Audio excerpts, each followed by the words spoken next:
সারা বাংলাদেশের আমাদের আজকের যিনি সফল রাষ্ট্রনায়ক, সফল প্রধানমন্ত্রী জনাব তারেক রহমান, উনি বগুড়ায় আসছেন আগামীকাল। ওনার এই আশাকে কেন্দ্র করে যা আমাদের গ্রাম, পাড়া, মহল্লায় ইতিমধ্যে বিভিন্ন মানুষের মধ্যে সাড়া পড়েছে। সবাই কালকে এক নজর তাকে প্রধানমন্ত্রী হিসেবে, যেহেতু উনি প্রথম বগুড়ায় আসছেন, ওনাকে দেখার জন্য সবাই এক নজর দেখার জন্য, বগুড়া যাওয়ার জন্য সবাই উদ্গ্রীব হয়ে আছেন। এবং আমরা বিভিন্ন সময় বিভিন্ন পাড়া মহল্লার ভিতরে যখন যাচ্ছি, তখন আমাদের কাছে একটি কথাই তারা বলছেন যে শহীদ রাষ্ট্রপতি জিয়া রহমানের বাড়ি বগুড়া, আমাদের দেশনেত্রী বেগম খালেদা জিয়া, উনি আমাদের বগুড়ার পুত্রবধূ। আজকে আমাদের যে জ্যেষ্ঠ সন্তান জনাব তারেক রহমান, উনি আমাদের বগুড়ায় আসবেন। এজন্য আমরা আনন্দিত এবং গর্বিত। সেই সাথে আপনারা জানেন, সারা বাংলাদেশের আওয়ামী লীগ সরকারের সময় যে আন্দোলন, লড়াই সংগ্রাম হয়েছে, সেটা সারা বাংলাদেশের মধ্যে সেই জেলার নাম হলো বগুড়া জেলা। এবং সেই বগুড়ার মধ্যে হলো এই গোকুল, ঐতিহাসিক গোকুল। যেই গোকুলের ইউনিয়নের সভাপতি, সেক্রেটারি, সাংগঠনিক সহ একজন ওয়ার্ড পর্যায়ে কর্মীর বিরুদ্ধেও 2, 4, 10টি করে মামলা রয়েছে। যা ইউনিয়নের সভাপতি, সাধারণ সম্পাদকদের মামলা রয়েছে প্রায় শতাধিকের কাছাকাছি। যা মানে বলা বাহুল্য, এই আওয়ামী লীগ সরকারের আসলে একটা আতঙ্কে ছিল সেটা গোকুল ইউনিয়ন বিএনপি ও সকল অঙ্গ সংগঠনের নেতৃবৃন্দ।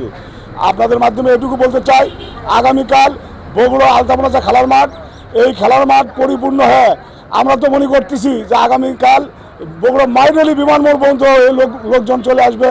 এই আশা, এই প্রত্যাশায় আমরা আছি। ইনশাল্লাহ তারেক রহমান আমাদের মাঝে আসুক এবং উনি সুস্থ সবলভাবে এই দেশ পরিচালনা যেভাবে করছেন, আগামী দিনে আরও ভালোভাবে করবেন।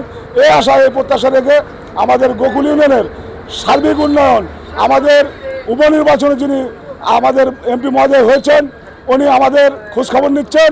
এবং আমাদের সদর উপজেলা বিএনপির সংগ্রামী সভাপতি জনাব মাকতুর আহমেদ খান রুবেল ভাই, যিনি আমাদের সবার অভিভাবক, উনি আমাদের সকল গ্রামের নাম এবং অনেক লিডারের নামই উনি জানেন। উনি ভাই নামে সবাইকে চেনেন।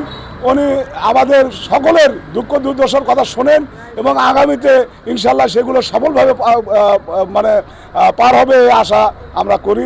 আমরা ওনার কাছে চাওয়ার আগে অনেক কিছু পাওয়া যাচ্ছি, যার কারণে ওনার কাছে আমাদের নতুন করে চাওয়ার মতো কোনো কিছুই নাই।